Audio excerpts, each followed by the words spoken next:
Skeleton for Dinner by Margery Cuyler, illustrated by Will Terry. One day, Big Witch and Little Witch decided to brew a stew. They added all their favorite ingredients: shark fins and snake skins, spider silk and centaur's milk, catfish whiskers, and banshee blisters. Big Witch took a taste. "This is so yummy," she said. "Let's invite our friends for dinner."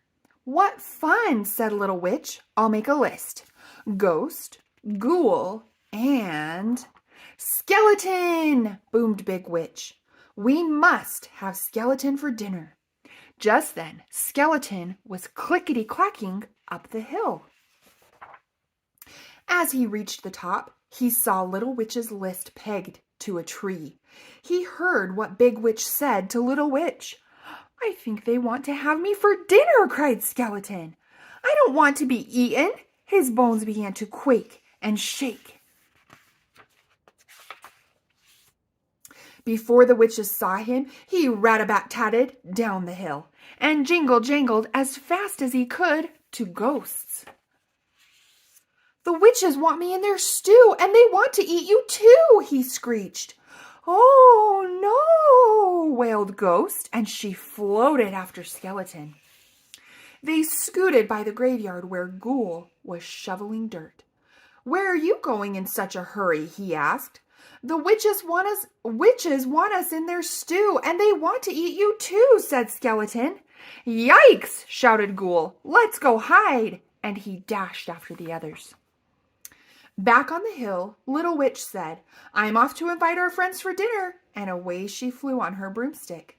But when she got to Skeleton's, he was nowhere to be seen. "Maybe he's at Ghost's," thought Little Witch. But she didn't see anyone at Ghost's house either. "I bet they're all at Ghoul's," thought Little Witch. She zoomed to the graveyard. It was as quiet as the moon.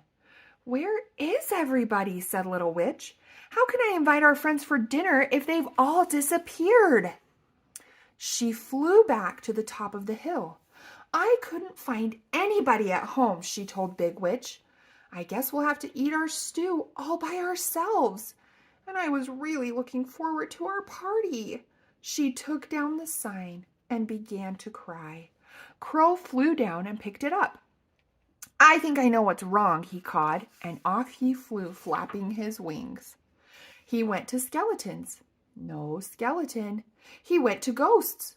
No ghost. He went to Ghoul's. No ghoul. And then he saw footprints leading into the woods.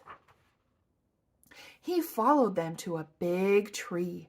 Up, up, up he flew. "What are you doing here?" asked Skeleton. "I came to tell you that the witches want you to come for dinner." "You mean they want to eat us for dinner?" said Skeleton. "No, they want to have you for dinner," said Crow. "That means invite you for dinner." "Oh," said Skeleton. "Well, that's different from what I thought. I'm hungry. Let's go." So Skeleton, Ghost, and Ghoul came down from the tree. They picked some poison ivy to take to the witches for their stew. When they got to the top of the hill, the witches were so happy to see them. Their faces lit up like jack-o'-lanterns. "Come and eat," shouted Big Witch. "Have a seat," shouted Little Witch. "And we'll give you a treat," said both witches together.